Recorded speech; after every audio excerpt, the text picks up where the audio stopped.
ជំងឺសើស្បែកគ្រប់ប្រភេទអាចព្យាបាលជាសះស្បើយនៅពេទ្យសើស្បែកឌីយ៉ាម៉ង់យើងខ្ញុំ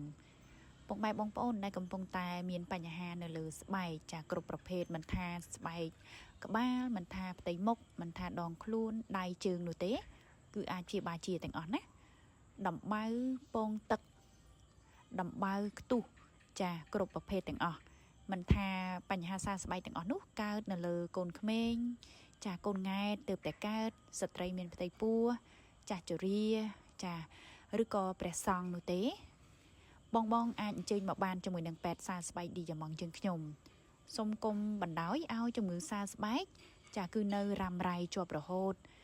រាប់ខែរាប់ឆ្នាំចាស្វែងរកកន្លែងព្យាបាលឲ្យមិនជាសូមនឹកឃើញដល់ពេទ្យសើស្បែកឌីយ៉ាម៉ង់យើងខ្ញុំ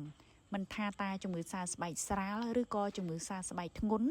ឬក៏ជំងឺសើស្បែកកាត់ឡើងយូរឆ្នាំរ៉ាំរ៉ៃនោះទេគឺវិជ្ជាបណ្ឌិតឯកទេសផ្នែកជំងឺសើស្បែកនៅពេទ្យសើស្បែកឌីយ៉ាម៉ង់យើងខ្ញុំគឺអាចជួយព្យាបាលបាន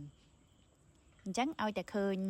អ្នកផ្ទះឬក៏អ្នកជិតខាងសាច់ញាតិមានបញ្ហាជំងឺសើស្បែករមាស់ដំបៅខ្ទុះរ៉ាំរ៉ៃចាខូចស្បែកខ្ទេចខ្ទីរលួយស្បែកខ្ទេចខ្ទីយ៉ាងណាក៏ដោយសូមនឹកឃើញដល់ពេទ្យសើស្បែកឌីយ៉ាម៉ង់យើងខ្ញុំងាយស្រួលក្នុងការស្វែងរកទេដែលពេទ្យសើស្បែកឌីយ៉ាម៉ង់យើងខ្ញុំមានអាសយដ្ឋាននៅលើផ្លូវជាតិលេខ5ចាជិះពីស្ពានជ្រោយចង្វាមកក្រោមស្ពានចាផ្លូវជាតិលេខ5ប្រហែលជា2គីឡូដីនៅខាងឆ្វេងដៃអត់ទាន់ដល់ស្ពានអាកាសឬសេកែវទេ